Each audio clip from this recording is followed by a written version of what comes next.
Abbashoo jaaniin gartee. Sagaleen gisee bareedduu kasii. Abbashoo nama harkaasaa deebiita. Saayii bareeddee gaarnee rabbisaan. Hammi ishii murtee isaa maali beektaa? Hokkuu fuulli bareedaa ta'e. Jaarsaa horuu kaanti maxxanuu beeksa godhamu. Seen beekamni isaa beekay. Ayiwaa. Ati kanarraa dura na dhaabatin. Mina jechuun dura dhaabbatee hin jiraatu.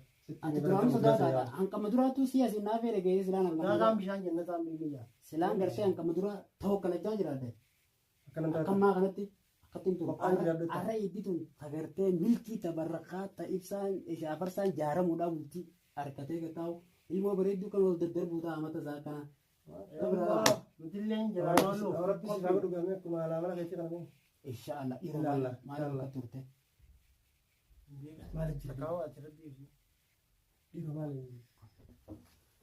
Eenyu? Eenyu tun walaala. Banneerra. Awwaal dhufanii jira yaabbalee ta'u. Maal turu dhufoo? Awwaal eenyu yaa? Irraan bana. Bani kaa? Walumaan laallaa waan jira. Maal garana?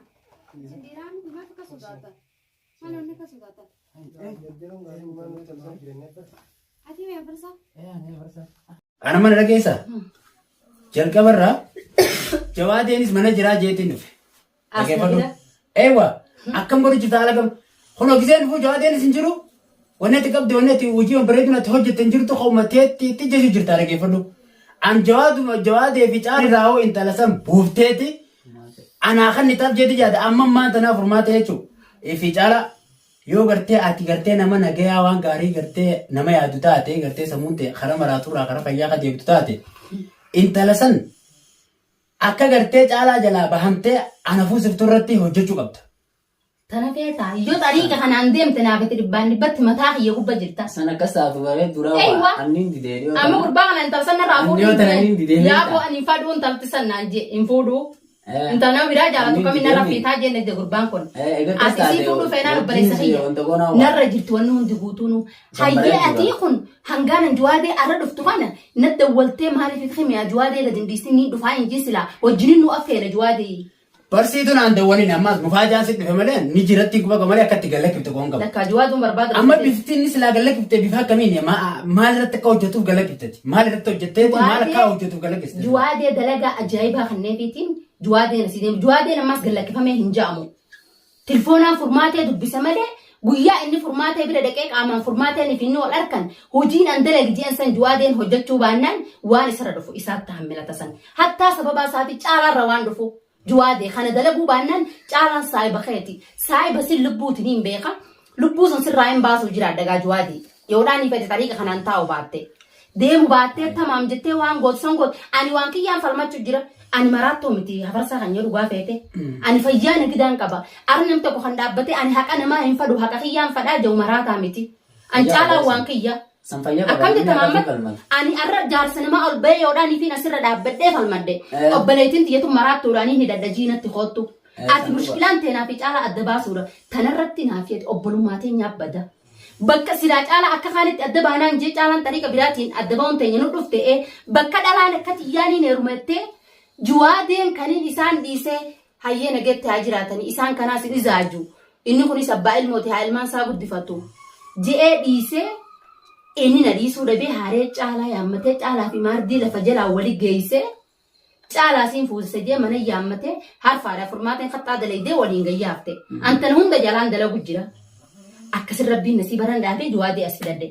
Juwaadee san silaasiin eeguun turre asitti obboleessa kiyya kun tabiraan na naqaa jeeti. Harkaan jajjaraa odoon waan kiyya waan hin deemuuf san galmaan hin geenne waan biraan na naqaa jeeti. An juwaadee illee miidhuufi miti. Qixaaxuma saatiin giyaasaa kan nuuf deema malee. Rakkoon ta'e barati. Miidhuufi. Rakkoon ta'e barati. Waan takka anumaa hojjetee anumaa xumuraatti. Anumaa godhee anumaa goosifataatti. Haala kanaan bifa kamiis bira dhaabbachuu hin dandeenye. Waan ta'aati gartee nutti as kennite dhugaadhaan hojjennu. Nutti as hin kennitu hin tuqinaa jetta dhageeffadhu. Wala caalaa wala nooma qabdi hundaa isin hin tuqinaa atteetii ifitti aantu. Ati shaadaan ta'e malee caalaa. Sanbooda waan hojjechuu jirtan as galmaan hin geessu harkaa baate. Caalaa ni qabatte mana galfatte si harkaa kute. Juwaadeen ifitti mana galfatte si harkaa kute. Juwaadeen caalaa achaatu moolta. Maali akka kunatti ani kun kaartoonaa miti dhageeffadhu annama dhiiraati ilmoo dhiiraati obboleessa keeti. Qaalii xiyyaa fudhattee waan sirra guddateef anaa jira. Natubaas aalii Oromoo guutuu jira. juwaadeen kun ni narka juwaadeen maaliifin dhiise guyyaa tokkoof carraa namaa kan nuun bareedaadha ilmi namaa kan fursaa namaan kan hin jiru addunyaa yeroo hunda fursuma namaa kan taasisu beekaatiin kanneen juwaadee waaniin juwaadee irra dalaguu jiraadhu isarratti arkuuf ta'isa juwaadee kana taate kan ni deemi beekaan godhee wallaalummaa irraa hin godhe juwaadee juwaadeen anaa juwaadeen anaa caalaa serka deebisaa rabbiitii ilmaan kiyyattiin galaa ayaama guddaadhaa kamii haajeeti kadhatee akka ilmoo dhiiraatti an obboleessa dhiiraatti wajjiniin dhaladde ati akkasitti namni si miidhu hin danda'u. Haanamni hamtuudha naan jedhu malee an hammeenya akkasitti ilmaan saniifin garaa laafee juwaadee laafu baadhu. Baabaan keenya isa jira baabaan nuti yoo inni xiqqaan inni ijoollee. Hayyee ijoollee san ati akkasitti daa'ima qabu hafarsaa namni ilmoo ta'e bira asii qabee siin taa'e ilmoon ta'e baabaan nuti yoo inni xiqqaan inni itti. Garaan kun na bade akkasitti ijoollee sanniin beeka. Amma maafin galaqa siin jeeti jira. Eeyyuu naan jettee miti. Ani galaqqisuun feene juwaadeen wa'aada naaseneeti wa'aada ilmoo dhiiraati juwaadeen. Dhalaa miti akka nama dhiiraa tokkotti dhaabbatee waa danaa sani kamiyaan dhalaadhaa wa'aada sanittiin diigattus waan caalaarra dhufu waan maartiirra dhufu waan tamimaarra dhufu waan furmaateerra dhufu waa hunda atiitti hammilata wauma guututti fuudha caalaa ta'u caalaa fi ilmaansaa wantanaa irra dhufaa isiniin jee isiniin himu rakkina isaanirra ga'u isinitti hammilata caalaa kimiyaa hiika jennaanu caalaan na hiikuu hin danda'u tana yoo dhugaa feetan afaaniif busheessanii caalatti illee dilooytanii caalaan gawwaadha jechaa yoo ooltanuu hin danda'u bakka tana nuyi maakamaa dhaabbatee ni kaa'u godhata maakamaa san kimee waqqaatee caalaan waqqa akkasin ni kaan cufame naafee caalaan adda baan akkanumatti caalaan dhaabbatee kimiyaan hiika jee dhaabbatee na hiikuu wayii wallaalee caalaan bakka isa dhibdee jira bakka dhibdee jira ani qabrittiin hin galani kaa caalaan maal godhuu qabdini beeta silaa hordoftoonnummaan kee kunuu dhageeffadhu silaatti haala gaariitti intala naamusa qabdu manatti teesseetuma gartee jaarsasii kana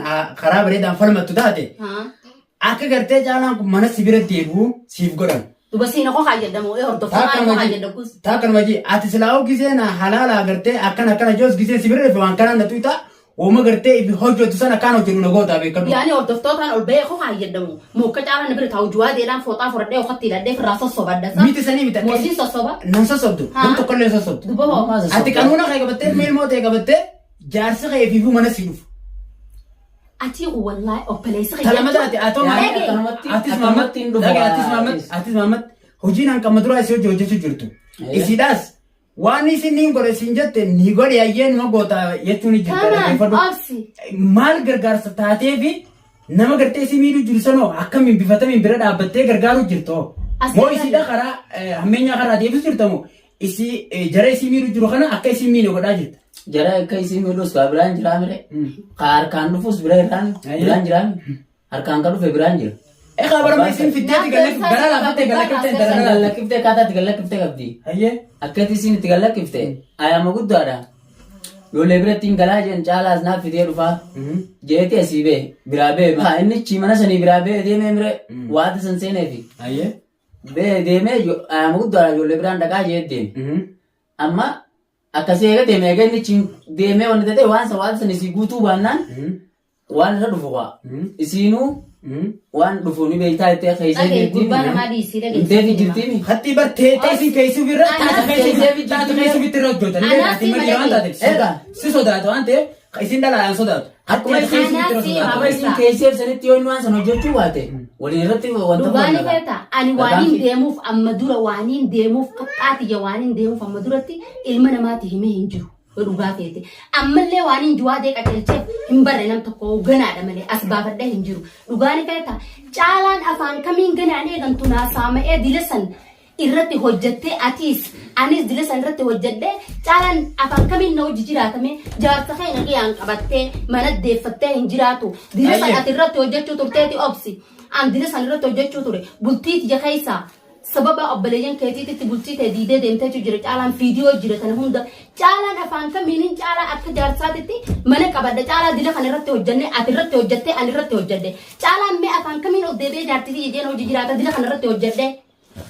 Dhageeffadhu yoo agartee ati ammallee dhagee waan asiin jiru. Hayyaati caalaa yoo dhufe caalaan amma yoo dhufe caalaa duraan dhiifama gaafachuutti jiran dhagee caalaan amma yoo agartee intala san firaa dhiisee